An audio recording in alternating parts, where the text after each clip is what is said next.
शिवसेना ठाकरे पक्षाचा दसरा मेळावा एका दिवसावर असताना या मेळाव्याच्या कथित खर्चावरून भाजपचे प्रवक्ते केशव उपाध्ये यांनी ट्विटरच्या माध्यमातून जोरदार टीका केली।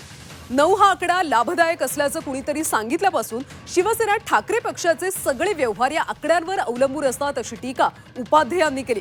दसरा मेळाव्याचं नियोजन सुद्धा 63 कोटींच्या घरात असणार असा दावा देखील त्यांनी केला। केशव उपाध्ये यांनी आपल्या ट्विटमध्ये काय म्हटलंय पाहूयात सविस्तर।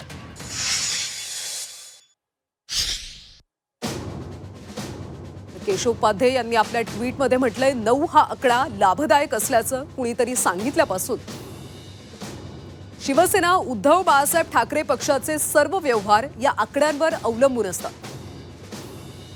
निवडणुकीतल्या उमेदवारांच्या संख्येची बेरीज 9 हवी, टक्केवारी 9 पेक्षा कमी नसावी। 2 भावांमधल्या 36च्या आकड्याची बेरीज सुद्धा 9 असावी।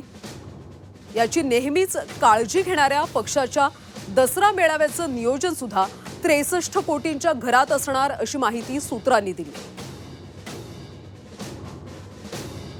केशव उपाध्ये आपल्या ट्विटमध्ये पुढे म्हणतात, रडगाण्याचे तेच बेसूर सूर आळवायला खरंच 63 कोटींचा मेळावा घ्यायची गरज आहे का? हवं तर उद्धव ठाकरेंच्या नावानं मराठवाड्यात मदत करा, 63 कोटी महाराष्ट्राच्या उभारणीत लावा असा एक प्रकारे सल्ला सुद्धा केशव उपाध्ये यांनी दिला।